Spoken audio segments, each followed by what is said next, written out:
Hello everybody. Today I have the honor to present you briefly a new economic model. Do we need a new economic model?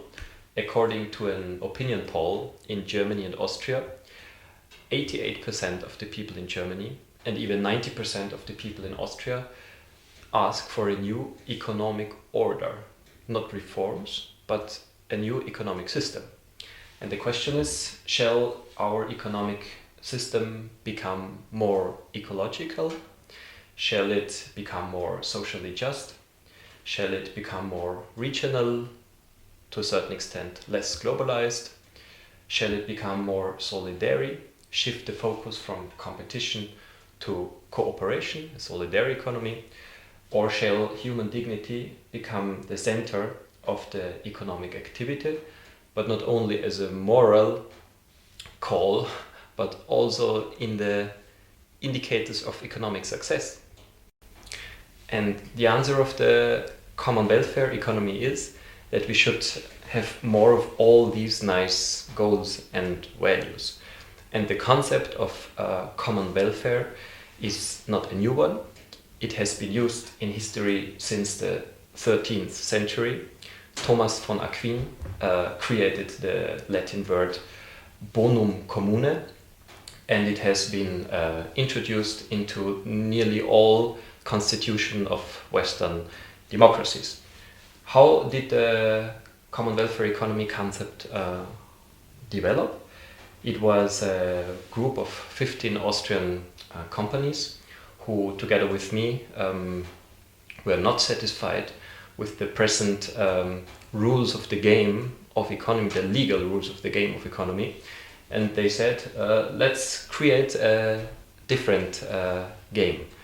And the basic analysis is that the two fundamental rules of the game of the present economic system, which are for profit orientation as the main goal of companies, and competition, which is the form in which we relate to each other in the so-called free market, that these rules of the game enhance completely different behaviors and values than those values and behaviors that allow flourishing our interhuman and ecological relationships. If you ask people wherever in the world which are the values and behaviors that allow flourish your relationships, in the whole world their answer is the same. People say this is trust building, this is honesty, this is respect, cooperation, solidarity, caring and sharing. These are the values that allow our relationships to flourish. And if we asked which behaviors and values are enhanced by for-profit orientation and competition, then in the whole world people say these values are egoism, greed, recklessness, irresponsibility, and even violent behaviors. And this is a very strong contradiction. And the proposal of the common welfare economy is thus to substitute these rules of the game by another two, which is the strive for the common welfare as the highest goal of all enterprises, and cooperation.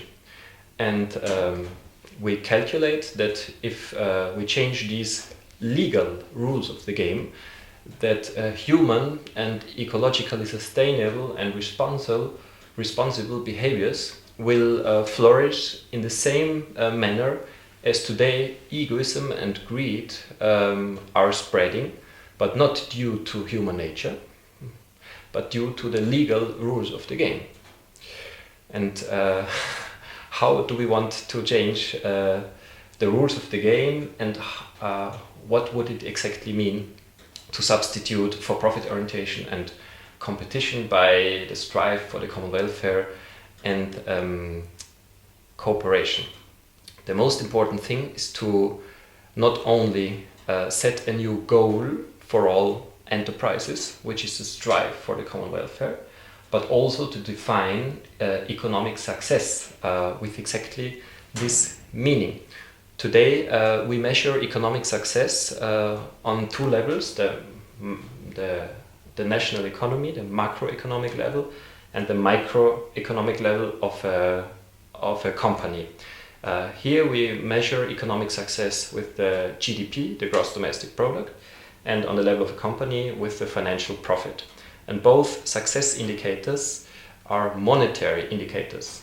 But money has certain advantages, but it has a very strong disadvantage, which is that it is not able to measure what is really valuable, our basic needs, the satisfaction of our basic needs, life quality, or fundamental values of a society.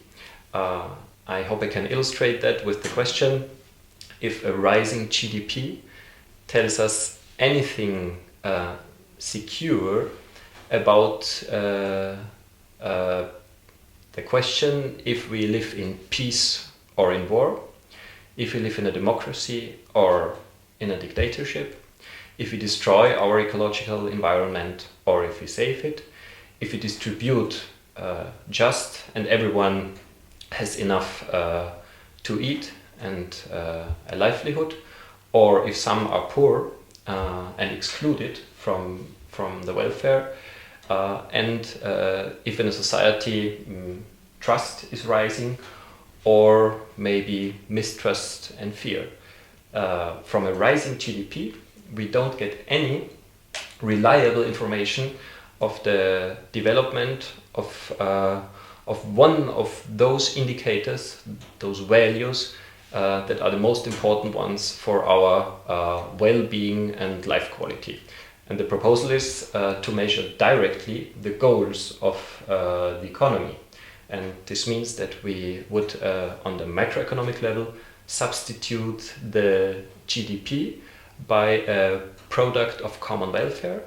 And the common welfare measures directly those 15 life quality indicators, the satisfaction of basic needs, and our fundamental social and cultural values and their fulfillment, from health, ecological stability, satisfaction of basic needs, relationship quality, gender equality, democracy, co-determination, and welfare of time, for instance. So we will easily find the 10 or 20 factors of real life quality if we try to figure them out in participatory democratic processes.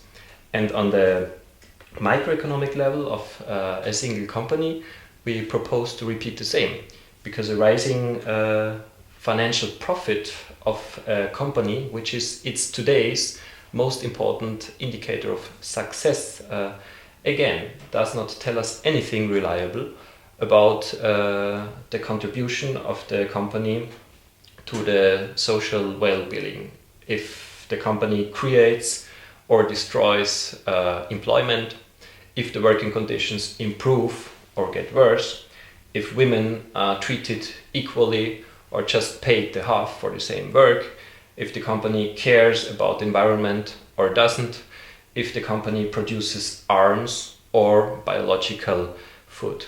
We don't get any reliable information of today's success indicator of a company, and that's why we propose to measure the contribution of a company to the common welfare, which is the overall goal of the economy, of a national economy, with a new indicator of success, which is the common welfare balance sheet.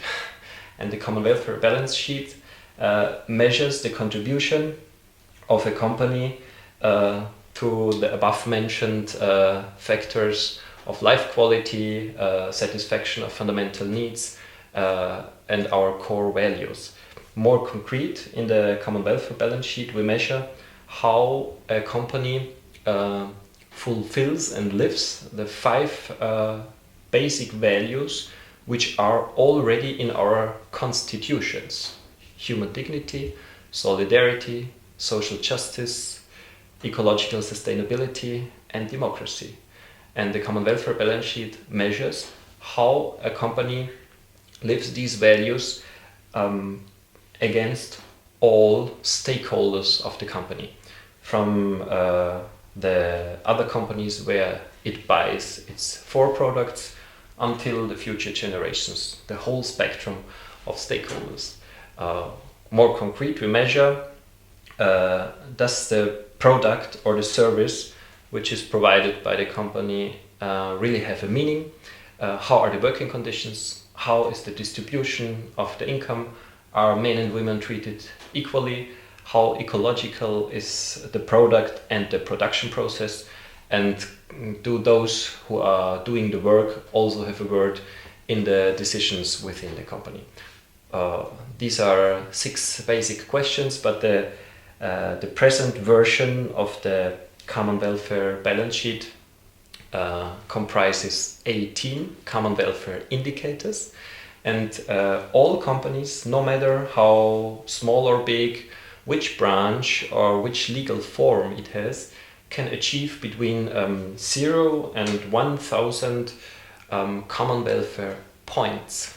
And we could divide these possible common welfare balance sheet results in 5 steps and mark them with 5 colors. And on every product, like a book, where usually the barcode is, you could color the barcode in one of 5 common welfare steps achieved. And if you go with your handy or a little apparatus above the barcode, then on the display of the handy you have the whole common welfare balance sheet of the company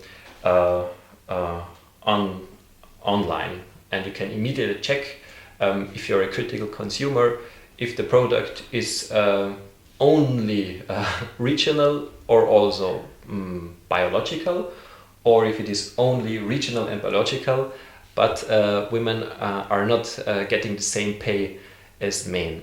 So you finally have, in the first time of history, a very comprehensive information for a critical consumer's decision. This is, by the way, one of the fundamental promises of the market economy in theory, and the common welfare economy in this case provides this promise of the theoretical market economy. In the second step, we need another instrument, because even if consumers know how ethical a product or a service is, the price today is usually higher than the price of products that are not as responsible, ethical, fairly produced and traded, and ecological.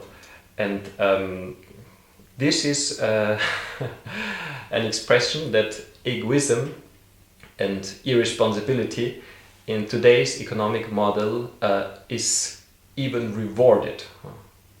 Irresponsibility and egoism leads to success due to this price relation of unfair and fair products, and the cause for this are these 2 fundamental rules of the game for profit orientation and competition. And our calculation is that if we change the fundamental rules of the game by these other 2, then the price relation will change here. And when the fair products and the ethical products are only a little bit more economic to consumers than the not fair ones, then everybody will buy the fair and ethical and responsible products. And the means by which we suggest to achieve this result is that the better a company's common welfare balance sheet is, the lower are the taxes the company buys, and the higher are the taxes a company pays if the results are bad. The lower are the tariffs in international trade, and the higher are the tariffs. The better are the loan conditions with the democratic banks. We're also building a democratic bank at the moment in Austria. And in the public procurement, cities and states first take a look at the common welfare balance sheet and the second look they take at the price.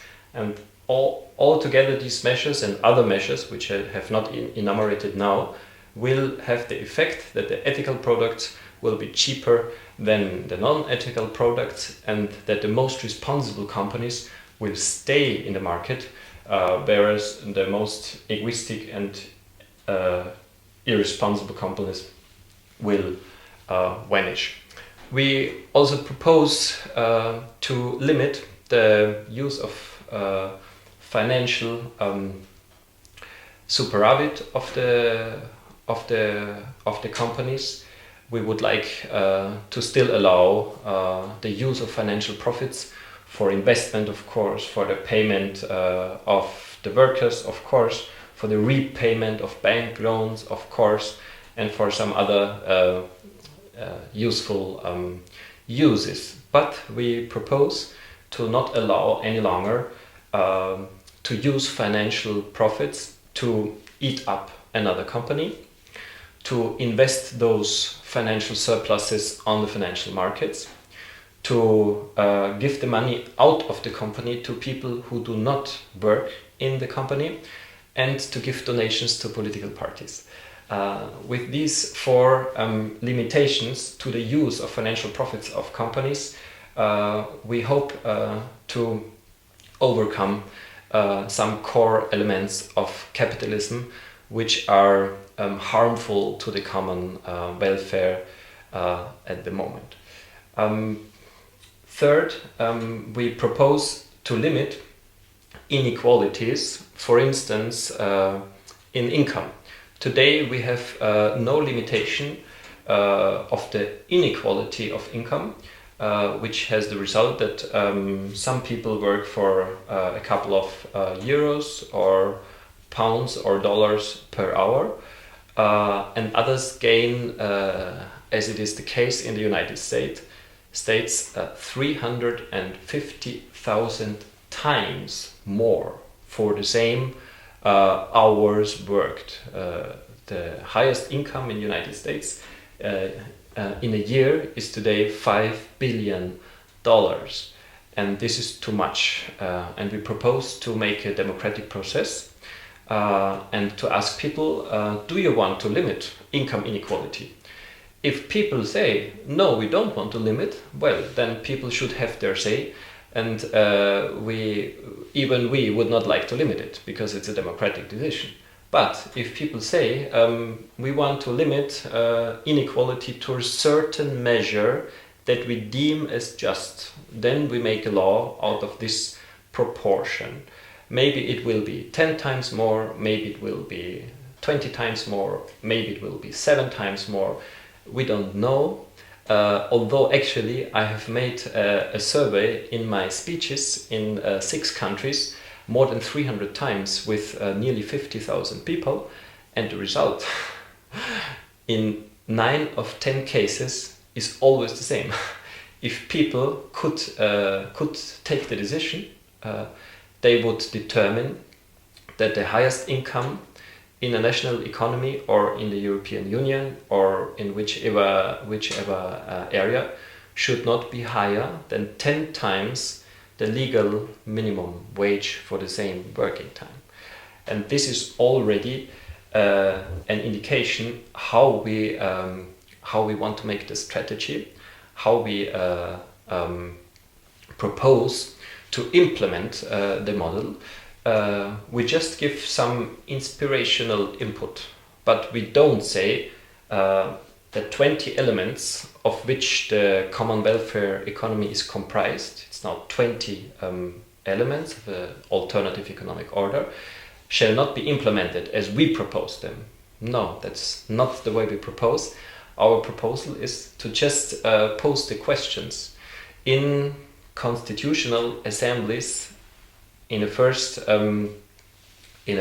stake on the communal level of the small towns and cities and villages, and on this first level, people will make the experience that they are able to determine the 10 or 20 or 15 fundamental rules of the game of the economy, the legal rules of the game of the economy, which would be the economic the economic part of the constitutions. And on the basis of this consciousness rising and awareness rising, that we are free people and we can freely determine the rules of the game of economy, which is not a natural law. It's a totally artificial product of a democratic society, and in a democracy we are able to determine all legal decisions and even the economic constitutional part. On that basis, we would like to repeat the same procedure on the national level, or maybe even on the level of the European Union. And then we would have, for the first time in history, an economic order that has been created in a democratic process by the people. How realistic do we deem this proposal? We started not even 1.5 years ago in Vienna. We made a first call to especially the companies in Austria, and immediately 100 people came to the first very small meeting. And on the same day, it was October 6th in 2010, a real social movement broke out. The social movement has reached 8 countries in 3 continents at the moment: Europe, Africa and Latin America, and more than 550 companies support the initiative. 200 companies from 8 countries will implement the common welfare balance sheet voluntarily, and so-called energy fields, which are local groups of support of the model, are also creating in more and more countries, from Austria, Germany, Italy, Switzerland to Spain and even Argentina at the moment. And maybe the last thing I tell about the model is that we have provided very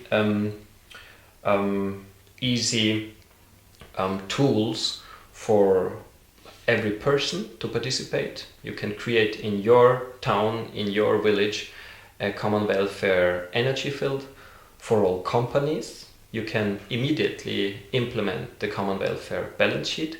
And for all communities, in your community you can organize the economic convention or assembly to figure out which are the 15 most important life quality indicators and which are the 15 most fundamental rules of the game of economy. And you can turn your community into a common welfare community.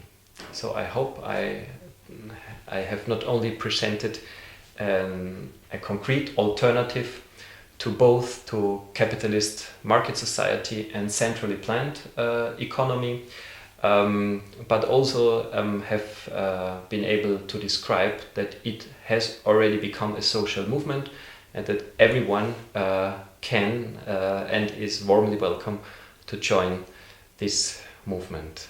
You can get further information so far in books that has been published in German and French for the moment, but in this year the book will be published also in Spain, in Spanish, and in Italy, in Italian, and hopefully also soon in English. For the moment you can take a look at the website, which is common-welfare-economy.org.